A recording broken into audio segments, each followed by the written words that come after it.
Sir, सबसे पहले बहुत बहुत स्वागत है हमारे चैनल में। जैसे कि हम देख रहे हैं रोमांटिक टुकड़े, बहुत ही अजीब टाइटल है। थोड़ा सा अगर बताएं फिल्म के बारे में, किस तरह की फिल्म होगी। पोस्टर में भी थोड़ा सा कंफ्यूजन ही लग रहा है हमको, थोड़ा बताइए सर फिल्म के बारे में।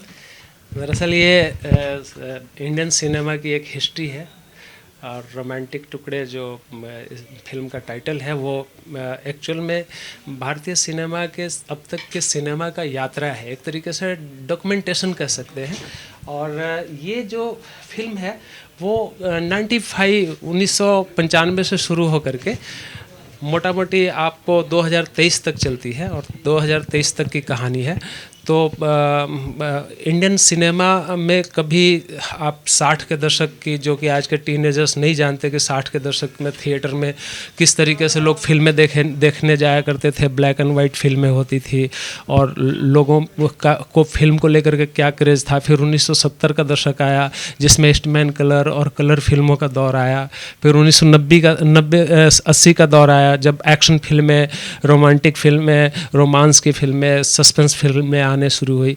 और फिर 90 का दशक आया जबकि एकदम धमाल क्रांतिकारी युग बोल सकते हैं सिनेमा के लिए, जब एकदम म्यूजिकल फिल्में और तमाम तरीके की फिल्में बनने लग गई और बहुत इमोशनल फिल्में बनने लगी। इंडिया में सिनेमा है वो अपने क्रेज के एक्सट्रीम पर चला गया।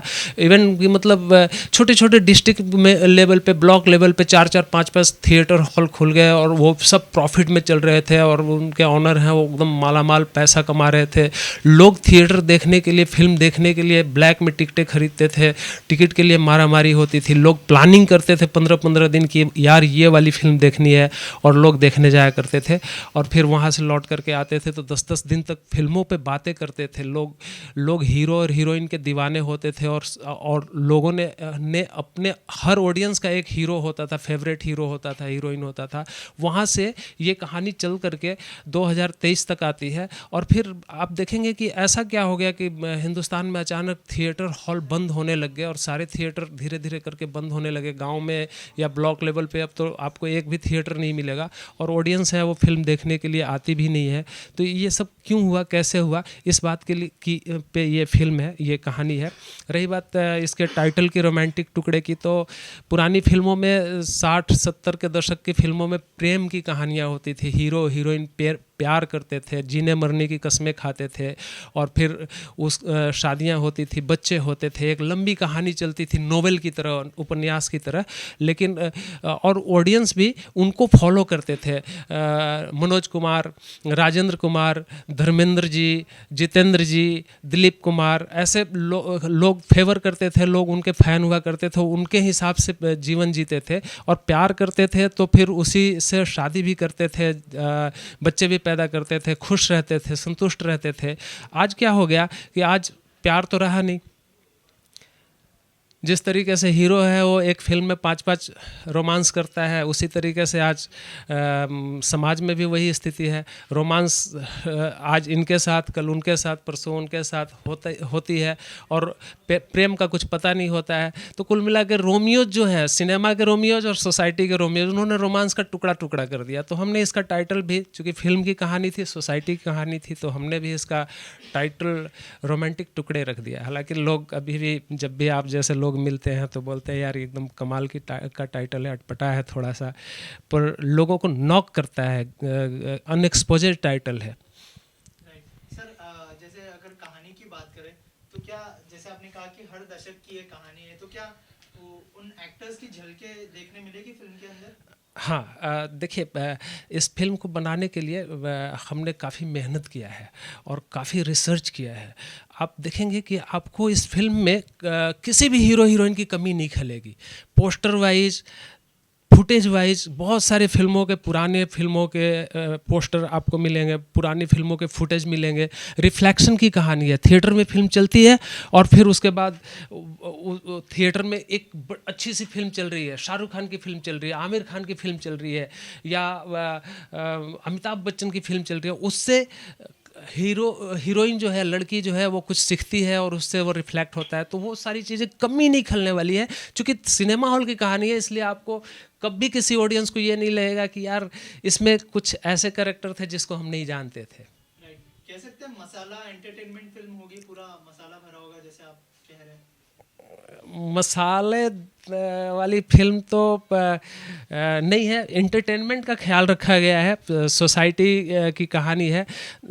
मसालेदार फिल्म बनती थी, मसालेदार फिल्मों से हमने कुछ चीज़ें लिया हुआ है, पर ऐसा नहीं है कि मसाला फिल्म है, सोसाइटी की फिल्म है और समाज के रियल कैरेक्टर को सिनेमा के उस दौर के साथ जोड़ने की कोशिश किया है। सर अगर कहानी की बात करें, जैसे आपने कहा कि एंटरटेनमेंट तो है ही, लेकिन क्या सीरियस कहानी है, कोई लव स्टोरी दिखाई है फिल्म के अंदर? अगर कहानी के बारे में बताना चाहें। तीनों ही तरह की कहानी है, सोसाइटी की कहानी है, सीरियस कहानी है, रोमांस की कहानी है, और चूँकि थिएटर की जर्नी है, सिनेमा इंडस्ट्री की जर्नी है, तो ऑडियंस को सिनेमा देखने के लिए जितने कलर्स की ज़रूरत पड़ती है और जितनी तरह की चीज़ों की ज़रूरत पड़ती है, वो सारी चीज़ें आपको इस फिल्म में मिलेगी। तो मैं इतना कह सकता हूँ कि ऑडियंस के लिए, सबके लिए, कि फिल्म कितना इंटरटेन करेगी नहीं पता है, पर इतना दावा जरूर करूँगा, आपको बोरिंग नहीं करेगी ये फिल्म। मतलब कि 2 hours entertainment guarantee. Okay sir, इसके अलावा जैसे आपने कहा कि सभी कहानी है इसके अंदर, सीरियस भी है, लव स्टोरी भी है, एज ए डायरेक्टर कितना चैलेंजिंग था सारी कहानियों को एक साथ लोगों के सामने दिखाना, या फिर एंटरटेन भी करे और एक कहानी और अच्छा सा मैसेज भी मिल जाए, जो कि पुराने दौर के जो चीज़ें हैं वो आज के यंगस्टर्स को पता भी चल जाए? देखिए, इस कहानी की स्क्रिप्टिंग करने के लिए जो रिसर्च करना पड़ा और जो इसके पुराने दौर की चीज़ों को निकालना पड़ा हमको, उसमें बहुत टाइम लग गया, बहुत मेहनत लगा। उसके बाद फिर हमने बहुत सारे पुरानी फिल्मों के गानों का राइट लिया, फुटेज का राइट लिया, उसमें बहुत टाइम लगा। और फिर चूँकि रिफ्लेक्ट करती है कहानी, फिल्म की कहानी ऑडियंस के ऊपर हैंगओवर करती है। ऐसा माना जाता है कि जब भी हम सिनेमा देखने जाते हैं तो उसका असर हमको 1 आध 2 दिन तक रहता है। तो वो रिफ्लेक्शन जो है वो हमारे फिल्म जो लड़की है, हीरोइन है, उसके ऊपर होता है। तो हमको ये चूज करना था कि कौन सी फिल्म हम चूज करें और स्क्रिप्ट में किस तरीके से कहानी को ले जाएं कि हम जो चाहते हैं समाज को दिखाना, या जो रिफ्लेक्शन चाहते हैं वो रिफ्लेक्शन हम ले करके आए। तो ये एक मुश्किल था, टिपिकल था और डिफ़िकल्ट था। जैसे आपने रिसर्च की बात की, क्या क्या रिसर्च करना पड़ा, अगर थोड़ा सा रिसर्च के बारे में बताएं। सबसे पहले तो हमको आर्काइव का रिसर्च करना पड़ा, फिल्मों के आर्काइव से बहुत सारी पुरानी फिल्मों को ढूंढना पड़ा। दूसरी बात है कि गाँव में, छोटे शहरों में थिएटर क्यों बंद होने लग गए, उसके बारे में जानकारी हासिल करना पड़ा।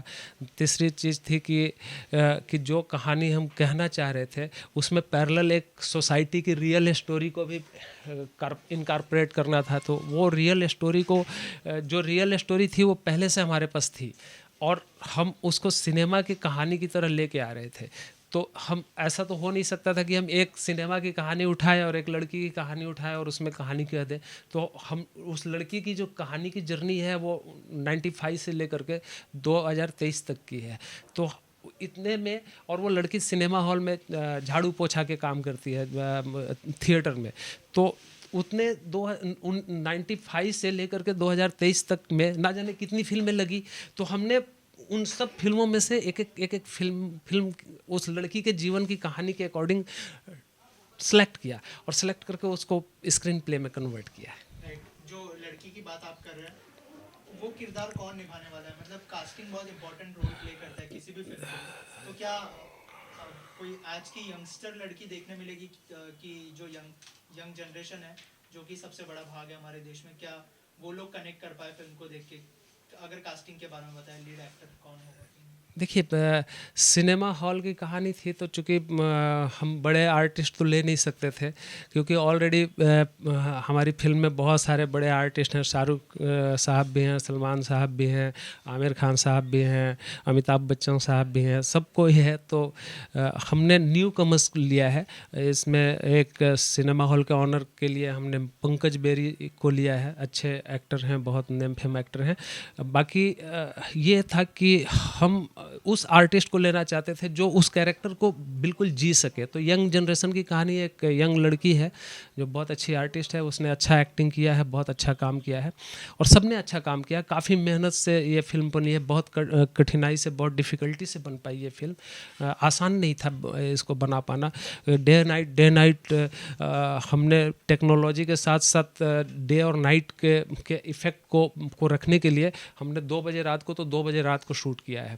अर्ली मॉर्निंग 5 बजे शूट करना है तो 5 बजे के सनलाइट के अकॉर्डिंग शूट किया है। तो वो सारी चीज़ें आपको देखने को मिलेगी। थिएटर हॉल में भी नाइट के इफ़ेक्ट के लिए हमने नाइट में ही शूट किया है, डे के इफ़ेक्ट के लिए डे में शूट किया है। साउंड को भी क्रिएट करने के लिए हमने जो हॉल के बाहर जो एक साउंड धमक होता है सिनेमा हॉल का, उस धमक को क्रिएट करने के लिए हमने उस तरह के सॉफ्टवेयर के साथ काम किया है ताकि आपको वो फीलिंग मिलेगी कि हाँ यार, ये थिएटर हॉल के बाहर का साउंड है, ये अंदर का साउंड है, इस तरीके के। तो मैं उम्मीद करता हूँ कि आज की यंग जनरेशन जो है वो इसको को रिलेट कर पाएगी, समझ पाएगी और जान पाएगी, इसके अंदर की टेक्नोलॉजी को समझ पाएगी और उसको रियलाइज़ होगा कि बहुत ही डिफ़िकल्टी से और बहुत डेप्थ में जा करके बहुत डिटेलिंग में इस फिल्म को किया गया है। सर आखिर में सिनेमाघरों में कब रिलीज होने वाली है फिल्म, वो बता दीजिए। रिलीज की तैयारी चल रही है, मोरलेस हम कोशिश कर रहे हैं अगस्त में इसको रिलीज कर पाएंगे। उम्मीद कर रहे हैं।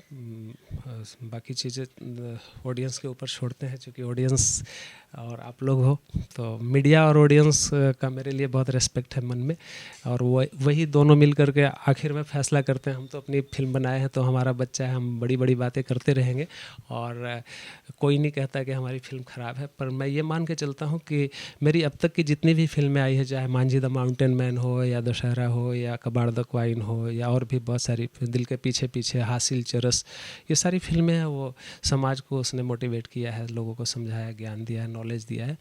तो उम्मीद करता हूँ कि ये भी अच्छा लगे, अच्छी लगी। So much and all the best. Thank you.